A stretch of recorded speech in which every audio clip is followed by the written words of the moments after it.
Meanwhile, while some of the GOP establishment candidates have been struggling to break out in this Iowa, part of this unpredictable race, senior political correspondent Mike Emanuel is live in Des Moines with us this morning.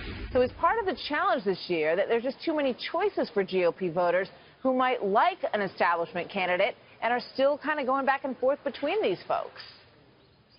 Martha, you're absolutely correct. So many choices, and they're all jockeying with each other. If you're a Republican voter and you like a governor for president, you've got at least three in the establishment lane with former Florida Governor Jeb Bush, New Jersey Governor Chris Christie, Ohio Governor John Kasich, and they're all competing with Senator Marco Rubio. Here are some of their closing arguments.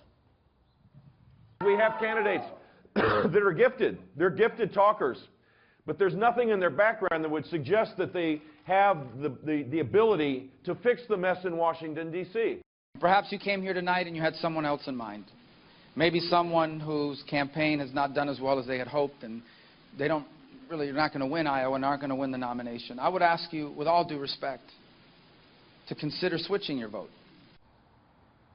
Governor John Kasich has already shifted his focus to New Hampshire. We've seen New Jersey Governor Chris Christie going back and forth between Iowa and New Hampshire. Some thinking New Hampshire may be better for them. Martha?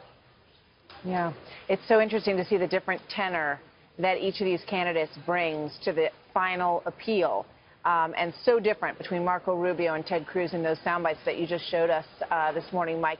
So as we talked about, eventually the pressure starts to build on some of these candidates or the money starts to dry up. When do we expect sort of the first group to drop?